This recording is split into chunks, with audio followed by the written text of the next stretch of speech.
The Toronto Blue Jays got what they wanted, a home playoff series, and we cannot wait for Friday. So without further ado, let's break it all down.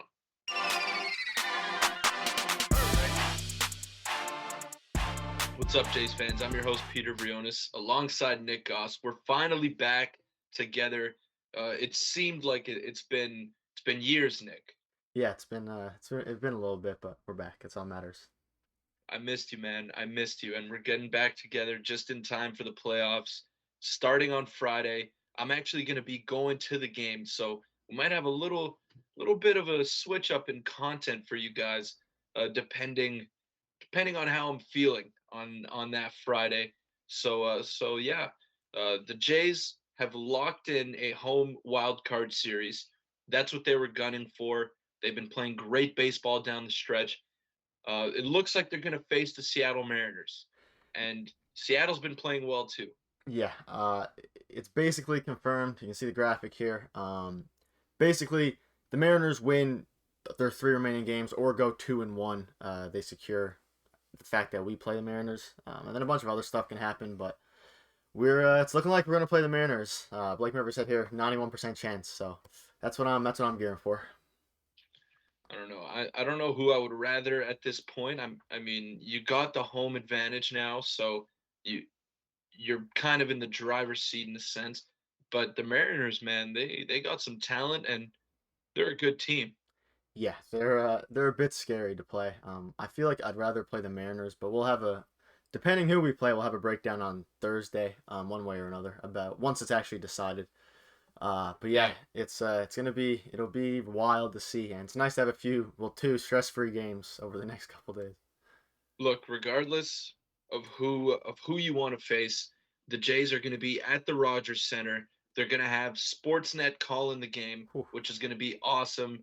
First time ever, actually, Yep. that they're going to have a home broadcast for the playoffs. So I'm pretty fired up for that. Yeah, and like I said in the news video yesterday, I believe it might be Buck's last road, so.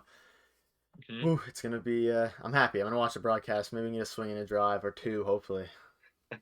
Well, hopefully they can make a deep run and extend Buck's career for as long as he wants to be Agreed. around. Because let's be honest, he can choose when to go. He's got the money and he's been around the game for his entire life pretty much, and he's been around the Blue Jays organization ever since that they've gone into the major leagues. Yeah, I agree. Buck can retire whenever he wants to.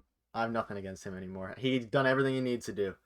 Um, He's a legend, and he can ride off into the sunset. yeah, and hopefully it's against the Mariners. I want to play them. I feel like it'd just be fun anyways to play against the Mariners. I don't like the Rays vibe, and some crazy stuff would have to happen for the Mariners to choke, and not finish. But maybe they don't. Maybe they do it on purpose and would rather play Cleveland because there's a case to be made that way.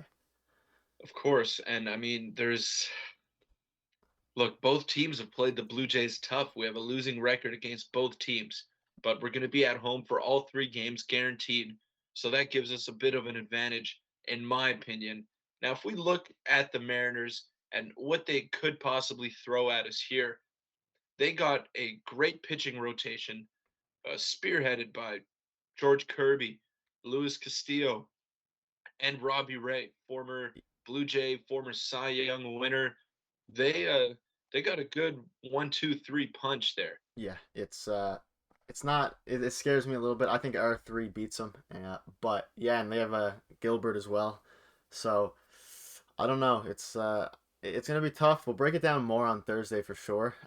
But yeah, I like our chances either way. That's what I definitely will say. I'm super excited, regardless of who we end up facing. And I saw something floating around on Twitter. I know we're kind of straying off topic here, but a lot of people were vouching for obviously Manoah to start game one. That's a given. That's going to happen. And then they want Ross Stripling in game two and maybe save Kevin Gosman for a potential winner take all game three. Nah, I'm good with Godsman too, because then we win the first one, win the second one, and we're done. So I mean, there's a case to be made, I guess. I can almost assure you, unless Gosman is hurt, in which case it might make one more day rest with his finger thing. Mhm. Otherwise, definitely put Gosman too. And on Alek Manoah, he had an unbelievable September. Nick's going to show the graphic right here. Oh, Uh, wrong picture. There it is. Player of the month, lowest ERA in team history.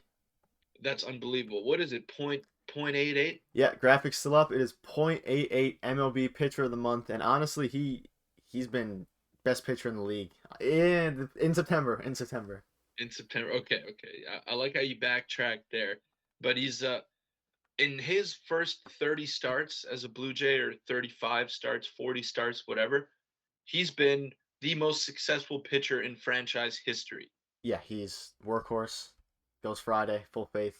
I'm gonna pop up the graph one more time. That is crazy to me. He had a .88 ERA in 41 innings. It's 33 strikeouts. Jay's record. What does that say about Alek Manoah, though? That he had his best month of his major league career, the most important month of his major league career. Means I wouldn't trade him for anyone besides Shohei Ohtani. That's That's about what it says for me.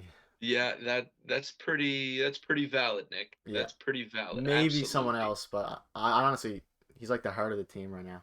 So, and I think he will No, be for the future.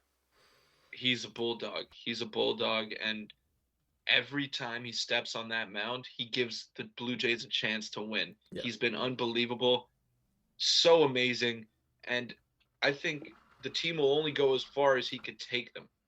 yeah, I completely agree. If he implodes on Friday, we might implode. So, but at the same in the same breath, if he starts doing amazing like he has been the whole year, we could go far.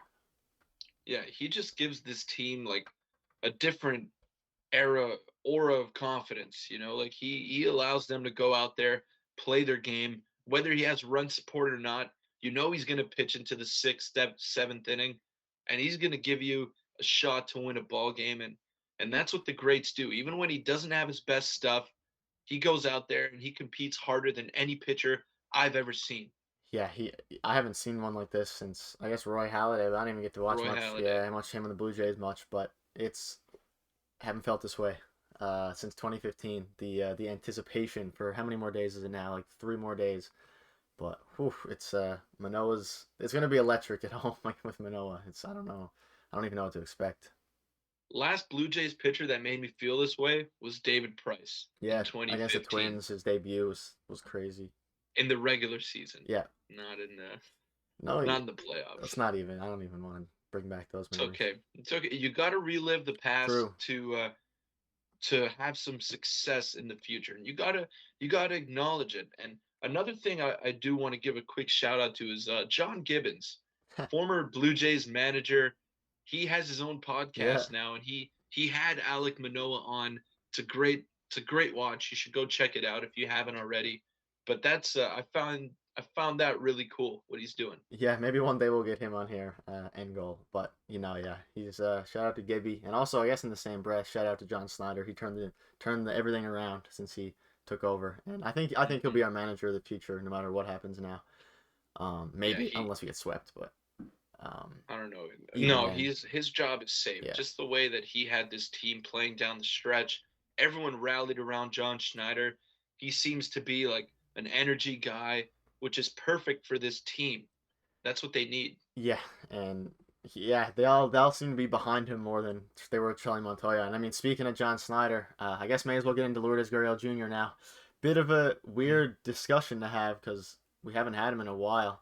Mm-hmm. According to John Snyder, he did some running and baseball activity at a better intensity level. And that was yesterday. And then Gurriel and Espinal are about the same distance from returning. The next 24 hours will be key, and that he expects to run the bases and face live pitching today. And his goal is to return for the playoffs, even if as a pinch hit option. Not the most confidence-inducing thing, but I don't know. I wouldn't bring him back. I wouldn't bring him back unless he plays a game against Baltimore. I think he, I think he starts. My prediction starts tomorrow as a DH, and then, or at least gets an at bat tomorrow as a DH, and then we see him on Friday, maybe in the starting lineup. But if not, what were your thoughts on if Espinal is healthy, putting him at second base and Whit in left field? No. No, no. Whit has been finding his groove lately at the plate, and he's played a lot of games at second base lately. So he's been our everyday second baseman. I don't want to mess with whatever they have going on You go because they're Tapia? winning ball games. And you keep Raimel Fair Tapia out enough. there. Yeah. You have a lefty bat, and Tapia's come up with some huge hits all year round. I have full faith having him in left field. Yeah, I don't hate it either. If Lourdes is healthy, you put him there instead of Tapia simply because Lourdes can just do more, even probably at 80% than Tapia can. But Mhm. yeah, no, if he's hurt, then definitely I would agree with you. I wanted to throw it out there. I think Espinal is maybe a pinch hitter. I get maybe if like Against the lefty. yeah, if Tapia's up and then there's a lefty in like the eighth and whatever. But otherwise, I mean, I'm Mhm. happy with Whit's glove there too. I don't even think you pinch hit, like field or like replace Whit at second for Espinal anymore. I think No, I think Whit's locked in there, and Whit's been the guy. We have him locked up next year too.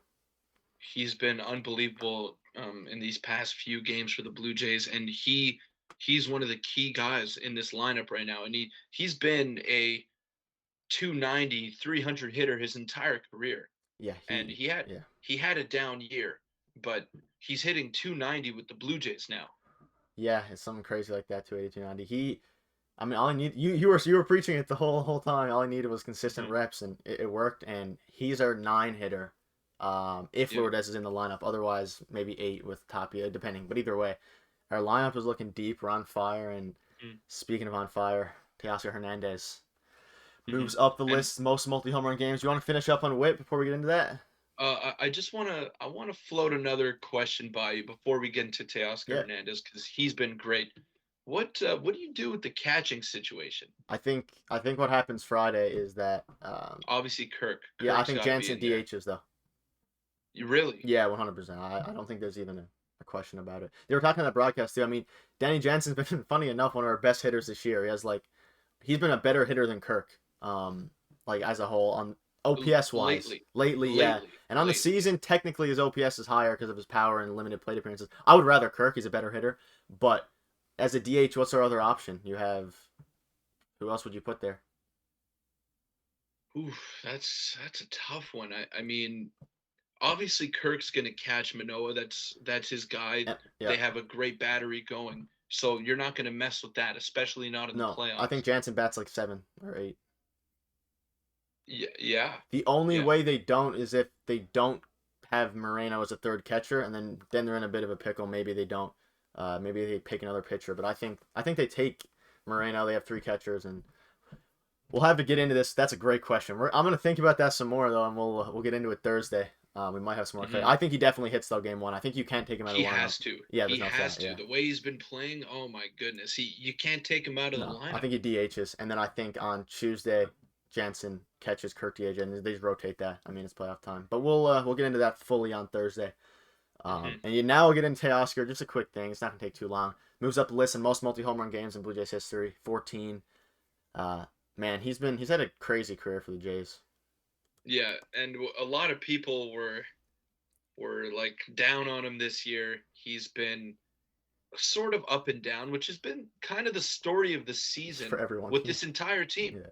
With this entire team. But if you look at their record, Nick, got 91 wins. I looked at that the other day. 21 games above 500. I remember there was a point half recently, I mean, maybe July, where they were like 5 games above 500, close with the Orioles, and then they just took off. He's been Yeah, everyone on the team has been streaky. Vladdy's honestly probably been one of our more consistent hitters as a whole. It's just that we don't really think of it that way because of it's Vladdy in a season last year, but he's been around Hmm. 270, 280 the whole year.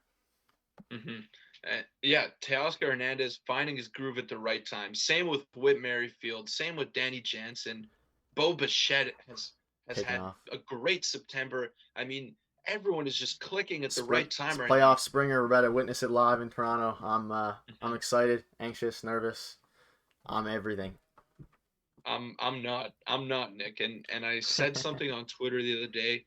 Someone posted a picture of George Springer and said, "What do we expect from George Springer in the playoffs?" And I replied, I said, "He's going to be our best player I agree. because that's what we brought him here to do." Yeah, I agree. Maybe I think Whit Merrifield's gonna have a crazy impact. I honestly like. There's a world. I wouldn't have said this a couple months ago. Like I would have thought it, but I wouldn't have actually believed it. There's a world I can see the Jays just like storming through, like 2015 style, just storming through. Well, 2016, I don't know. 2015 was a bit rough in the ALDS, but storming through, and then I don't know. Lots of videos to be made.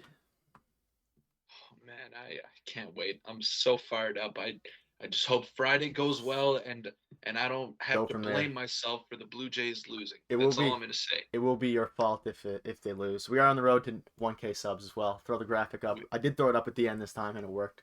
You did So because we didn't throw it up at the beginning. we That's didn't. We got why. right into the news, but yeah, I'm ready to go. All right, Nick. So I want to ask you one more question. Let's play the prediction game since we love that so much. I want to ask you your lineup for Game 1 of the Wild Card Series. What is it? It's a great question. I thought you were gonna ask me the series prediction, but we'll do that No, no, Thursday. no, We'll do that no. Thursday. Like in order, or I'll just say who I think's gonna be out there because I'm not sure. Top. Well, are we assuming Lourdes is healthy? No. What Okay. if yeah, Okay. if he Okay. is, but Lord. he hasn't played a game in the regular season. Uh, Tapia left, Springer center, Teoscar right, Whit second, Bo, Chapman, Jansen DH, Kirk catching, and did I miss anyone? Vladdy first. Vladdy first, okay. Yeah, I got the same one, but I'll give you the batting order, Mm, okay? So I'm gonna go Springer, obviously. agreed. I'm gonna put Vladdy at 2, Agreed. Bo at 3, and that's a little switch. That's a They little might. switch because they Yeah. put Bo at 2 and they moved Vladdy back to 3 and he started struggling again. Yeah, they might. So I think they might. I don't know if they switch though this close to. they might try it though. They They might might. try it for the Either last way, game that's of the season. not the huge deal. What do you got? Kirk 4. They'll probably keep Kirk Kirk 4. 4. I'm gonna put I Teoscar agree. 5th, I agree. Danny Jansen 6th, Ooh, Chapman 7. Chapman 7, Whit Merrifield, and Tapia 9. Yeah, I would agree. They might even swap Tapia and Merrifield there. I like Merrifield more, and 8. actually no, I think they. you're right. Yeah, I think they do. As a I think nine they do. hitter, he's been very productive, and he like passes the baton over to the top of the lineup beautifully. Yeah, I agree. I think we'll be pretty right on with that. We'll check again on Thursday, see if there's any updates on our video then, and then Friday, Saturday, all those. Then it starts, and there's no more previews. There's no more anything really. It's been 162 games, but whew, all comes down to a Couple 3-game series. That's wild. couple more days till we do it for real, and I cannot wait. I'm so excited. I'm going Me to be too. there in person. Jealous. Hopefully, I get some cool footage for you guys. But yeah, that'll do it for this episode of Chase Digest. Yeah, Ton of fun being back with you, Nick. I've loving it. missed you, man, and Yes, man. we'll get at it all playoffs long. Yeah, it's gonna be exciting.